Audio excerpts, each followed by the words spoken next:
Stuck in legal turmoil, one plant has had a love and hate relationship between the government and the public, also between the state and federal government of the United States of America.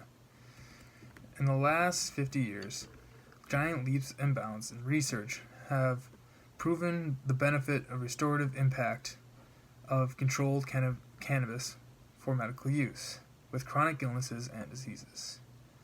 When I worked as an EMT, I would arrive on scenes to people with long-term illnesses that have caused them to call 911 because of the pain that they had was so unbearable they could not do any simple daily task.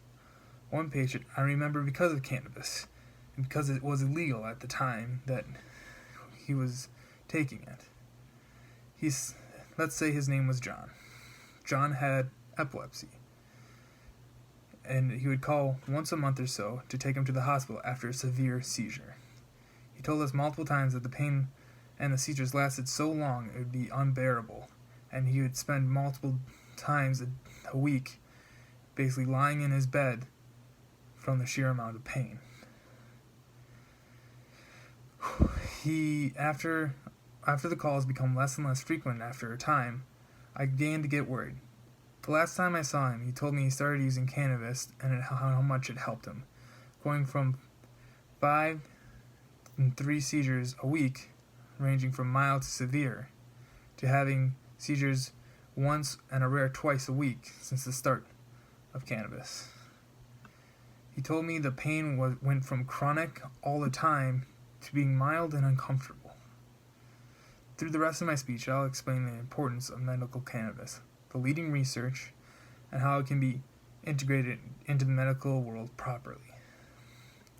The main chemical in the cannabis plant is THC, and there are also 400 other active chemicals within the plant.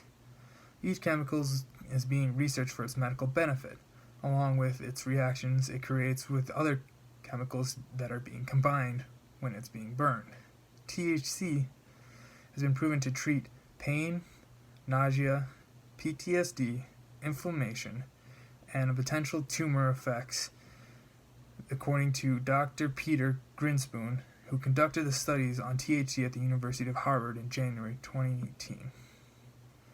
Studies like Dr. Grinspoon's are based on a program in the country that has a higher budgeted amount than any other developed nations is Israel. Israel has the most comprehensive and detailed research on medically applied cannabis to date. The program has gone on for years and has been open to testing, and now has been approved to go ahead and for the general populace to be prescribed medical marijuana for various diseases. Whereas in the U.S., the process of testing marijuana is harder under its classification as a Schedule I drug. If you want to learn more about Israel's medical marijuana cannabis program and have Netflix, Bill Nye Saves the World has a whole episode that can do it a lot more justice to the Israeli cannabis program than I can, as well as a panel discussing the legalization of marijuana. One of the main things that cause marijuana to be going back and forth between legalization is not enough research. Now, if you look here, Israel's controlled research benefits outweighs its $33 million budget each year, whereas the controlled research that the U.S. does only has a measly $102 million. This goes back and forth because of giant legislation shifts with determining the use of medical marijuana, especially in the States, and especially at the federal level, who only has one testing center compared to Israel's 8 testing centers for medical marijuana. Now, in the United States, there are 32, and the District of Columbia have legal medical marijuana uses, and 10 of those states have recreational laws as well.